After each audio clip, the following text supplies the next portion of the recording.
magnificent big lace. There are undoubtedly new species of reptile to be discovered here in Australia, and every once in a while reports filter in from the outback of lizards a little on the large size. Steve and Tanya Oxborough won't forget their encounter. We come along here and I heard what I thought was a cow walking towards me, sort of behind me up here, and I didn't take much notice at first, and as I got closer I turned to look at it and it was a big lizard.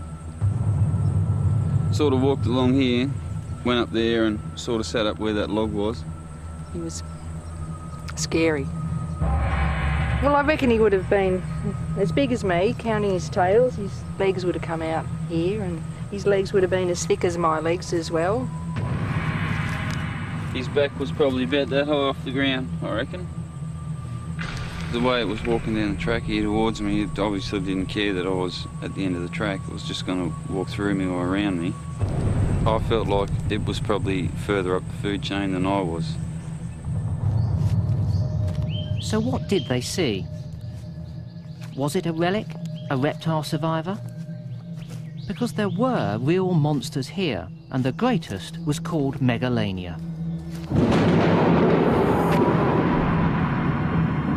It's massive, a truly formidable reptile, and it was living here just a few thousand years ago, which, relatively speaking, in evolutionary terms, was just yesterday. Megalania was a very large monitor lizard, probably reaching a length of somewhere between 5 and 7 meters. You can see the vertebrae of Megalania and vertebra of a large Australian monitor. So you can see it's substantially larger than any of the ones living today in Australia. What about the world it lived in? What would it have shared it with? I mean, were humans included? Well, human beings apparently entered Australia about 40,000 years ago, and Megalania and the other large Australian animals are thought to have become extinct about 20 to 18,000 years ago.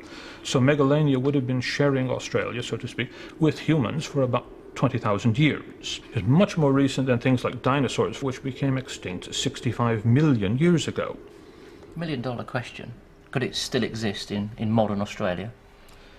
It could, but I wouldn't wager any money on it. I don't think that it does.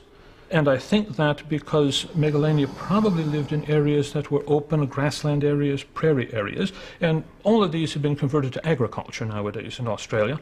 So one would expect that there would be a lot more reports of Megalania than there have been, that you would find recent carcasses, recent bones, that sort of thing. And we haven't.